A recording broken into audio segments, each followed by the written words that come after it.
Assalamualaikum warahmatullahi wabarakatuh. Now I will continue with chapter 13 from book from Mr. Doni. Chapter 13, let's see.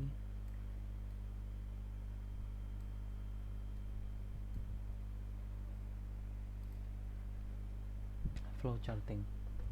Okay. So far we have concerned our surface primarily with computer and computer language. Now we must ask ourselves how a programmer actually sit down and begin to write a program. The first step in programming any program is to lay out in a logical fashion. Trying to do this will help clarify the problem and test the programmer understanding of it. A layout of the kind used by programmer is called a flowchart.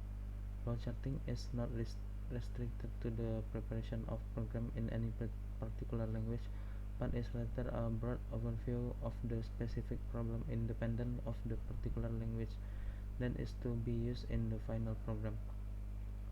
Let's make a flowchart of a simple program as an example that we can see the flowcharting symbols that are in common use. Suppose we wish to write a program for the repair of a television set. Assuming that a defective tube is the problem, the flowchart will look somewhat like this. Figure 12.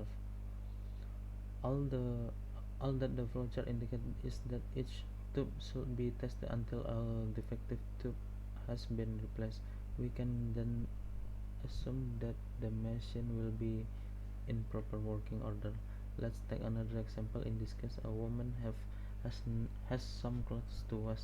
Provided she has an automatic washing machine, the following flowchart might show all the necessary steps, like this. The same symbol have been used several times in this flowchart. As you have noticed, the first and last symbol is this. This is the terminal symbol, which indicates either the start of the finish of a program. If at the beginning of the program, we insert the word start inside the oval figure. If it is the end of the program, we insert the word stop. The next symbol is a figure of a parallelogram. This is used as an input-output symbol.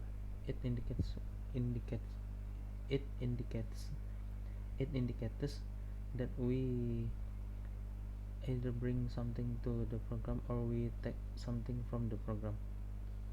The rectangular symbol stands for processing, in other words, a place in the program where action is taken.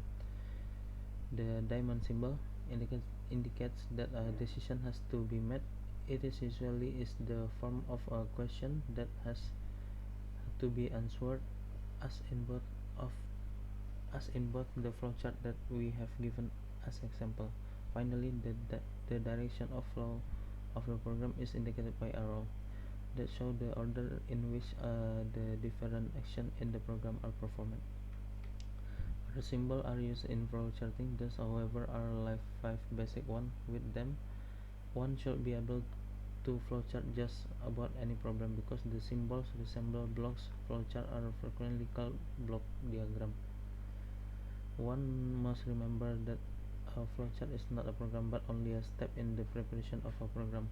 One cannot program correctly unless one understands the problem, nor can be flowchart correctly unless one understands the problem. That's one repeatedly. After a program has been worked out, it is generally written down and kept with a copy of the flowchart. Detailed instructions for the use and interpretation of the program are almost always given also. This procedure is called program documentation. There is no reputable computer installation that does not have detailed documentation on all its software. It is the flowchart that gives us the general idea of what the program is supposed to do. Flowcharts are not unique. It is possible for two different programmers to write program to solve the same problem, and yet the flowchart and the program may be quite different. A flowchart is almost a picture of the way a person thinks about a problem, and of course we know that there are many cases in which people approach the same problem quite differently.